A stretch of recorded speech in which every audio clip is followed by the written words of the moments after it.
So this is the question number 2 from 2023 midterm English section paper, and this question comes under the topic file handling in Python. So in this particular question you need to tell what is the use of a plus mode in the file handling. तो अगर मैं अपनी बात करूं तो मेरे लिए question थोड़ा एम्बिगुअस है, क्योंकि मेरे हिसाब से ए प्लस का मतलब क्या हो गया आपका अपेंड।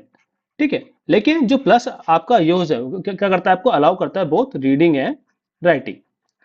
ओके, तो इस केस में मेरे हिसाब से सारे ही ऑप्शन लगभग सही है। क्यों? क्योंकि अपेंड भी कर रहा है, राइट भी कर रहा है, राइट भी कर रहा है, अपेंड भी कर रहा है, अपेंड भी कर रहा है और रीड भी कर रहा है। लेकिन अगर मैं बहुत स्पेसिफिकली जाऊं तो ए का मतलब तो अपेंड हो गया, क्योंकि अपेंड क्या कर रहा है आपका, ऑटोमेटिकली राइटिंग ऑपरेशन अलाउ कर रहा है आपका। तो सिमिलरली फिर क्या हो गया आपका, read function is the most suitable option. तो अगर मैं बात करूं तो if I have to pick, I will pick option number C.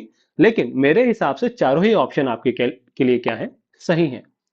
Nevertheless, based on the similar concept, we have a practice question for you. You need to answer this one in comment box. What will be the right answer for this one? Okay guys, then that's it for the day. If you have any doubt regarding this one, feel free to ask in the comment box. Okay then, thanks for your time.